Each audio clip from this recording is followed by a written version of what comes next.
प्रशासकीय आढावा बैठकीमध्ये आताच जलजीवन मिशनबाबत अनेक काही शंका उपस्थित करण्यात आल्या. काय हे अत्यंत धक्कादायक ही माहिती जुन्नर तालुक्यातून समोर येते. माननीय पंतप्रधान असतील, केंद्रातलं एनडीएचं सरकार असेल, जे जलजीवन मिशन विषयी उच्चारावानं जे नेहमी सांगत असतात, मात्र जुन्नर तालुक्यामध्ये आज प्रशासकीय बैठक घेत असताना एकूण 155 प्रकल्पांपैकी तब्बल 146 प्रकल्पांचे पुनर्निरीक्षण करण्याची वेळ जेव्हा येते तेव्हा नक्की जलजीवन मिशनचं पाणी कुठं मुरतंय हे बघणं फार गरजेचं आहे. दुसरी एक महत्वाची गोष्ट जी समोर आली, ज्या पाईप्सच्या संदर्भात आणि ज्या इक्विपमेंटच्या संदर्भामध्ये जे निकष लावण्यात आलेले आहेत, या नेमक्या कंपन्या कुठल्या, याही विषयी काही आक्षेप घेण्यात आले.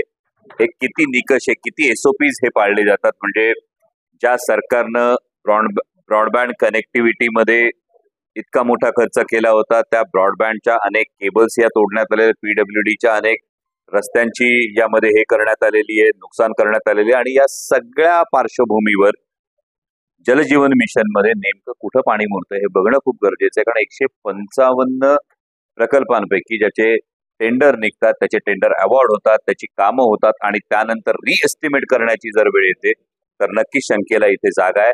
आणि त्यामुळे या संदर्भात याची सखोल चौकशी करण्यात यावी. हा मुद्दा केंद्र पातळीवर सुद्धा, कारण हा केंद्राचा निधी, केंद्र पातळीवर सुद्धा हा मुद्दा मी लावून धरणार.